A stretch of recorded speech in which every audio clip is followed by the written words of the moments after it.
Hi guys, welcome to the channel. I hope your day is going so super good. Today's practice will be a continuation of my last video on reflection. So if you haven't seen that video, feel free to press pause right here and then come back to this practice after your homework on the other one has already begun. Reflection is a foundational and continuous practice, meaning it should never really stop. It has profound benefits that first benefit us and then trickle out of us and benefit our families, our friends, our communities. Reflection and digestion, they go hand in hand. I need to process what I've learned. According to ScienceDirect.com, emotional digestion is also known as emotional processing, and it refers to the ability to acknowledge, understand, and move through feelings in a healthy way, rather than just suppressing them or avoiding them altogether. Emotional digestion also involves allowing oneself to experience the emotions fully without judgment and then releasing them, similar to how the body digests food and eliminates waste.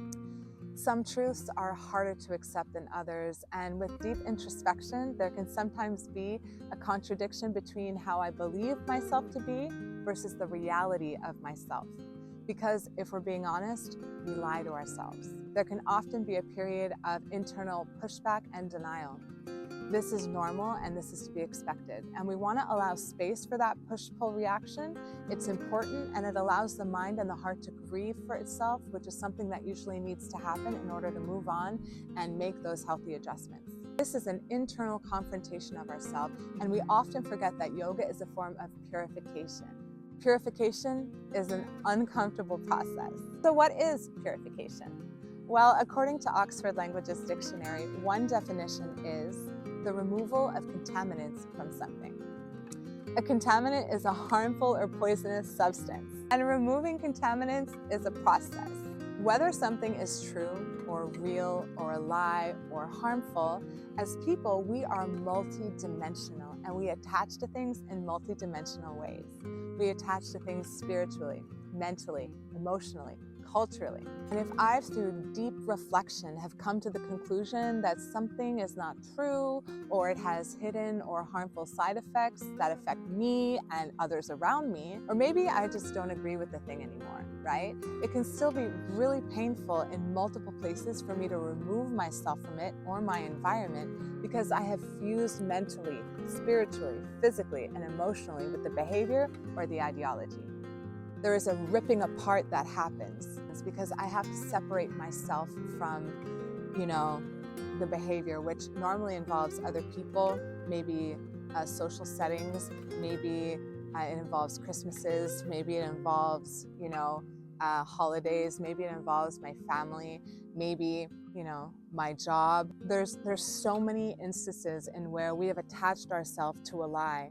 We've attached ourselves to, wrong behavior for whatever reason. Maybe we grew up that way, maybe it's just so that we can fit in, maybe we're scared if we don't go along that we'll be outcast, whatever the reason is. Even when we come to the conclusion that it is harmful, outdated, wrong, it is still really hurtful.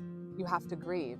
You have to feel it. You have to make adjustments everywhere to accommodate maybe just even that one change in behavior, because that one change in behavior could get on other people's nerves. It could upset other people in your family, that you think that they're wrong all of a sudden, that you disagree with them, that maybe ego will come into play and they start to feel away because you're challenging now their thinking, and they never thought about it either, and they don't really have anything to push back with, and they don't have anything really to stand with, and so they just get upset and they get angry. It's not that simple and it's not that easy.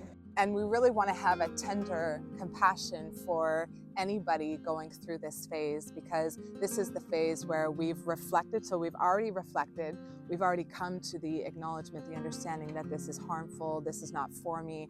Maybe I want better, I want something different, I want to reach for something, and I may be the first in my family, the first in my community. This is strange, this is funny to people, this is funny to me, it's strange to me, but I still have to take a step forward and try to find a way to grapple in the dark, to reach for it.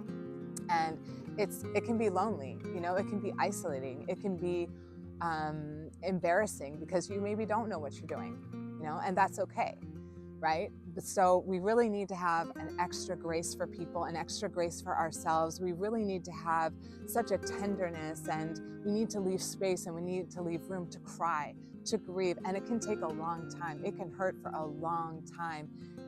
This is a long game here. This is not a sprint. This is a lifelong marathon that will have you changing, questioning, evaluating, reflecting, moving, pivoting in areas you never saw coming. And so we really want to have a humility about ourselves, about how we move. We also don't want to be rude because someone else still believes that ideology. We want to have a healthy compassion for other people and where their thinking is, where their behavior is.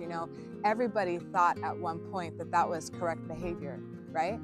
Everyone went along. And so when people start to pull back and start to evaluate and start to reflect on things, it can really shake the foundation of the system that you're coming from. We don't want to do it with judgment. There is a way to do it where you can step back and try to maintain peace and understanding, even if you don't agree with the behavior or the situation anymore.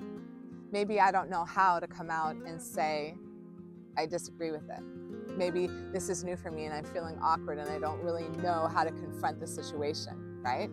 Separating myself from outdated or harmful behaviors or ideologies, it forces me to really confront all of it, myself, the thing, other people. And maybe I still love these people. Maybe I still have a ton of respect for these people, right? And it's awkward.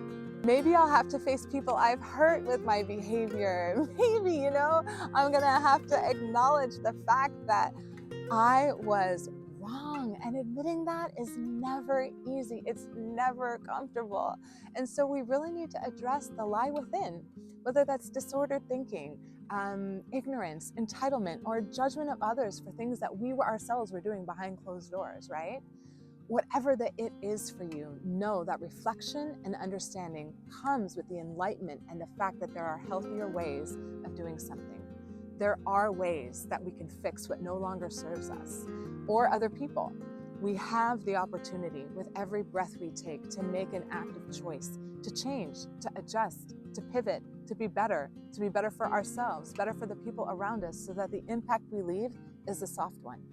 There is a quote by Carl Sagan that says, "Who are we if not measured by our impact on others?" Obviously, guys, we are not perfect, nor are we called to be. But we should, at the very least, be conscious and be aware of our impact on those around us. So keep looking, keep practicing, keep making those interconnections to what you think and how you behave, and keep making changes, guys, to suit where you want to be and the impact that you want to have. I'm sending you so much love on this leg of the journey. Namaste.